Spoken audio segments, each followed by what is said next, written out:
Hello fluffy gamers! Let's check how does the wipe system work.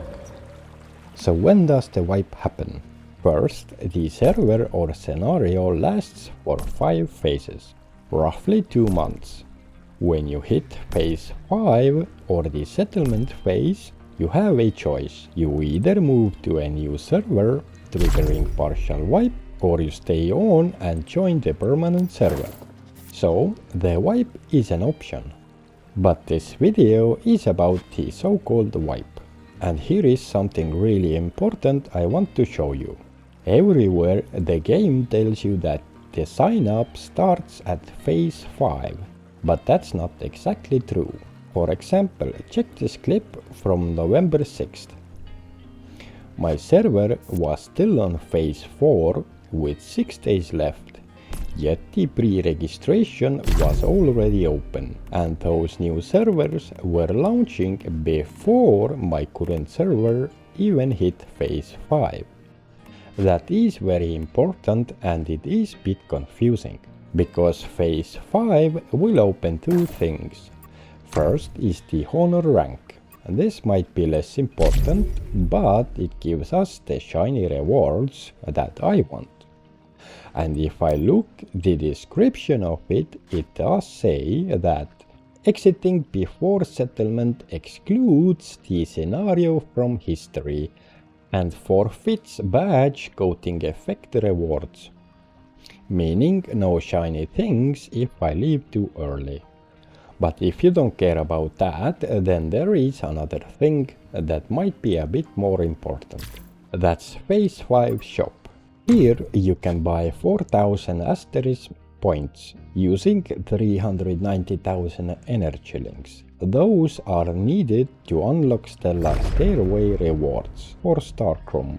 Personally, I find the asterisk reward useless, since I fill up the bar easily anyway. I'd rather spend my energy links on mods.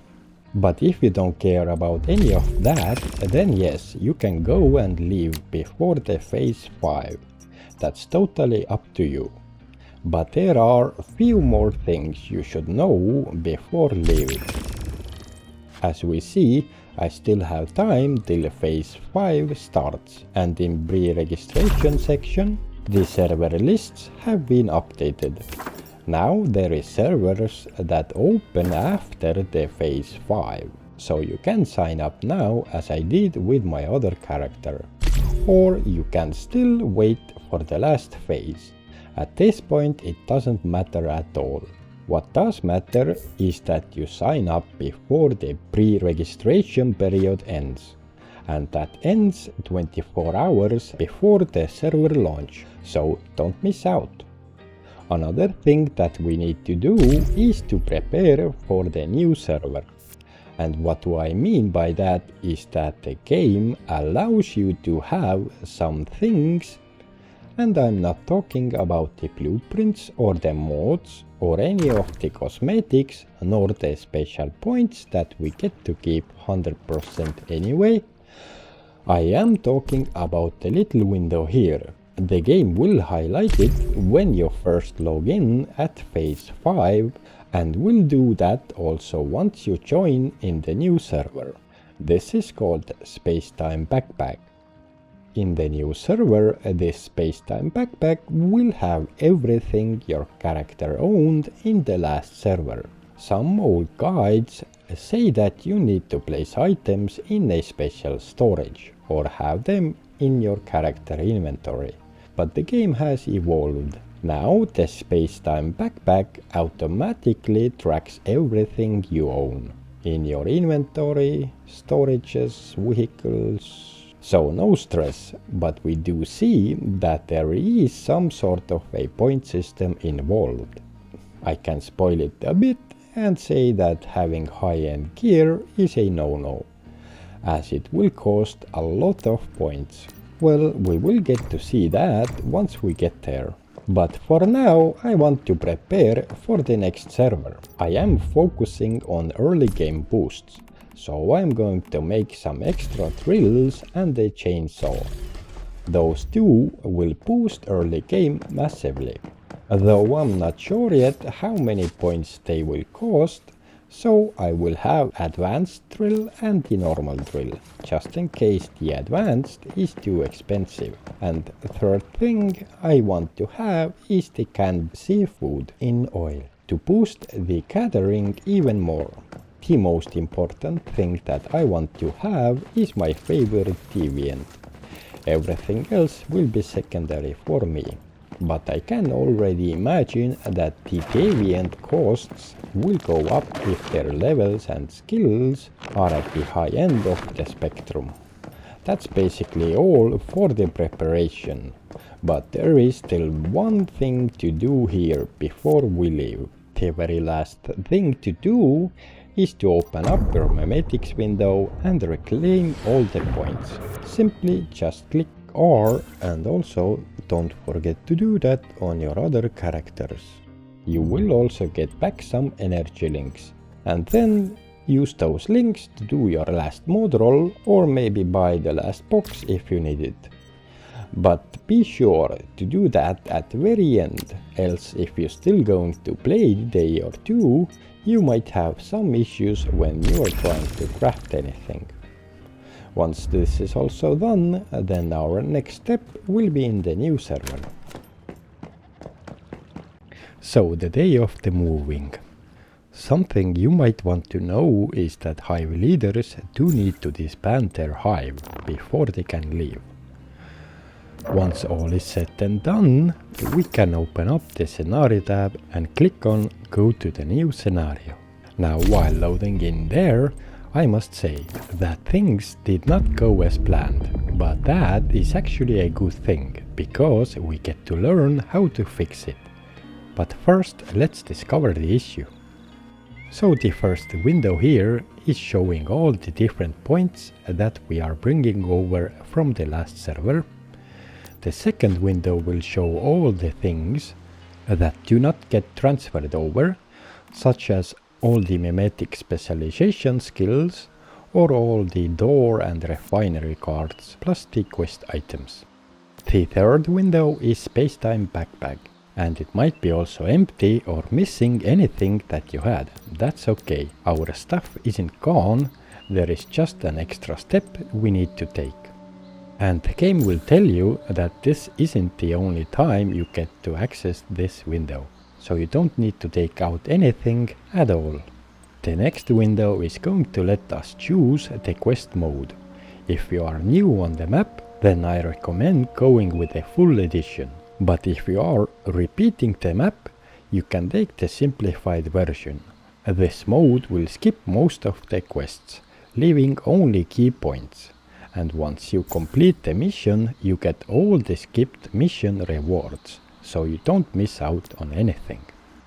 After this window, we are dropped to Mitsuko's home, and that's the introduction for the new map. Once this bit is over, you get to choose your class. This map has only 2 of them, and if you are not sure what you want, then go with a free person. And then we select the spawn area. Not so many options on this map. And then, boom, we are flying with a bird. I will go somewhere safe so we can check out the inventory. First window is showing us all the furniture parts. Those are actual parts that you have found, not the blueprints. And I wasn't entirely sure if we get to keep that stuff. Apparently we do. Next window is showing some special points, small parts that we also keep. Under the materials, I have a seed that I stole from Mitsuko. And then under consumable window, I found a Starfall fur bundle thingy. Those you buy with Moon Whispers in Visional shop. I wasn't sure if we keep those either, and that's actually a good thing to know, that is if you have those. Then don't open them before you need the furs, as it would cost transfer points if you want to get the furs. And I'm going to do a cut here to show another thing you might be able to keep. That's a season pass boxes. If you max out season pass free or paid, then you will start earning those boxes. And because Season Pass runs on its own time, you get to keep all those boxes, even when you are going over to the new server. There is some stuff that definitely can boost your beginner journey. So back to the inventory. Nothing under tools, so let's check out the Spacetime Backpack, and it's empty. Why? Well, because it's in yet another inventory. That's called Transit Storage. This inventory has timer for 30 days. Anything that you don't take out will be turned into Astrial sand. The reason why this extra step exists is because Spacetime Backpack does not have timer, but it does have a storage limit, though there is no indicator how big that is. Also, if you are logging in with character that hasn't been in the game over 6 months, then you will have everything in your Spacetime Backpack. With the Transit Storage, you have 3 options. First, you can sell all, so you only get Astrial sand. Second option is to take out only items that you want to have on you, and you are absolutely sure that you don't want anything else from it. And the third option is to take everything, which is what I did. And if you do that, you might wanna relog, because the announcement alert is going to be working overtime. After all that, we finally get to see how much the stuff is going to cost to actually have it on your character inventory.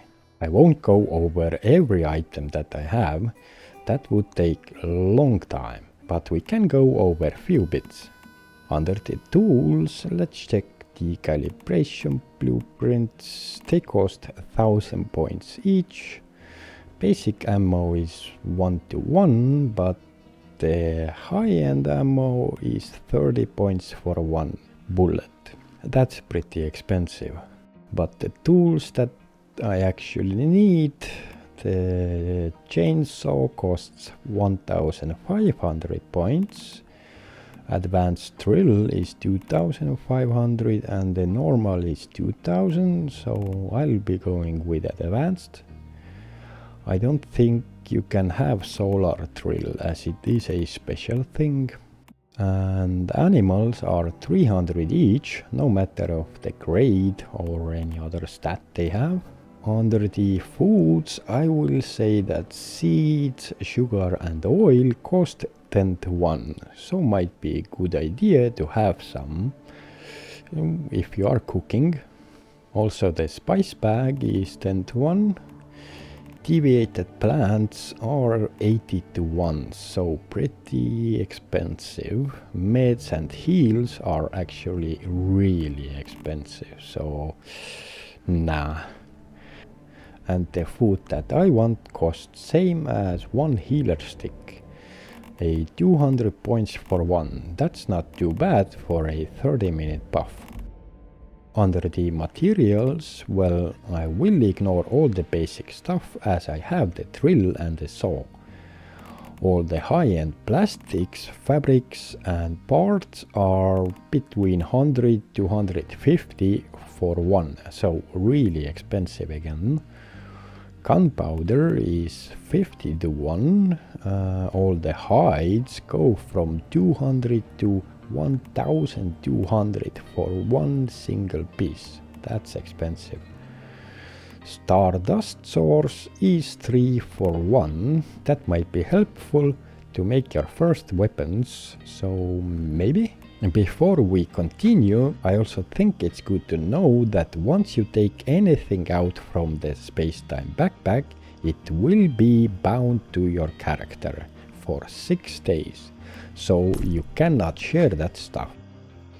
If you need tools or buffs on your alts, then give those before you are going to the new server. Okay, so let's check out the deviations, and that is where I see that something is off, because the price is 10,000 for 1 deviation. And that is way too high, no matter their skill or grade. And then let's check out the weapons. They are all grey. And if I try to take one out, it says this item cannot be brought into this scenario. Okay, and if we look armors, then it's the same story. That was a big news for me. Furthermore, I discovered that on weapons and armor blueprints there is also a limit. I have them but cannot use them. And then I see that there is no tab for the mods. So no mods. And even Cradle Skill tab is locked. So I did some digging. First I thought I'm missing something, so I went through the game and discovered nothing. Then I looked elsewhere and found out that deviation capture servers have limits on weapons, armors, and there is no mods and all that. So I decided that I do not want to play in that scenario. I want to progress, and to do that I need mods. So this is a great opportunity for us to see what to do if for whatever reason you want to leave the server before the phase 5. So let's do that. First, you might have heard that you need a scenario exit card. Well, you don't, but I do have few. I think I got one when they first launched the deviation capture servers, and the second one, not sure how I got that. And if we look the description of the card, then it says obtain from challenge shop. And if you go there, you won't find it. That's because there was a change for that. Now you technically don't need it at all. What you need is to go into Scenario tab, then select Scenario Description and then Scenario Sign Up. Right there you see the red Early Exit button. Then click on that and it will tell you that you can exit 10 times a month per account, and that it uses exit cards or Mitsuko marks. It doesn't say how much, but I think the first card should cost only 100 marks. That's what it did cost when it was in the shop. Then we click on the exit and it gives us one more warning, and after that you are back on the login screen. Now your character is in Eternal Land, so we need to go there. From here you sign up like in any other server. First open up the Scenario tab, then select what server you wanna go, and you can either sign up for the server that isn't open yet, or you can just go into the last open server or any other if you wish. And from this point on it all basically repeats. First you see all the points you have, then it will show you all the items that you cannot take with you, and then it will show the Spacetime Backpack. After that it's the quest mode, and then it's into Mitsuko's home for a new map introduction, or if you need to steal more seeds. Also I want to mention, I don't know why, but the winter map, the V's voice is terrible. That a projected shadow from one person? It has so much energy. It's awful. And then we get to choose the class again, and off to the map we go. So all the stuff we put into the Spacetime Backpack is still there, and all the new stuff is in the Transit Storage. Also the prices are the same for the main stuff. But now we can check out the cost of weapons and armors. So tier 5, 3-star and plus 10 calibration weapon costs us 11,000 points. That is rather expensive. Half of the points for one weapon. Unless it's some mega rare calibration, I don't think it's worth. And for the armor parts, 5,000 per piece, and it doesn't seem to matter if it is 1-star or 4-star part. But still, it is very expensive. That would cost over 30,000 points for the full set, and it is level locked anyway. So I don't... what? Oh, hypothermia. Okay, thanks game. Well, I wasn't finished. We still have Deviants. So the Deviant cost is 400. That's more like it. It also doesn't matter what skill or levels they have. It's just 400 and that's not bad at all. And the few very last things I want to mention is that clean up your space-time inventory, so the next time you don't have any space issues. Easy way to do that is to press escape, then top right click on the little island mark and then select shop order. Then click on sell and then Spacetime Backpack. Then click on the tiny button down there and happy selling. You can also use this shop to sell stuff from the scenario backpack. I usually sell all the extra resources that I don't need, or the deviations that are too low level or I just don't want. And then click on the subscribe button or the like button if the video helped you. Doing so will help me and others too. And as always, have fun and stay fluffy.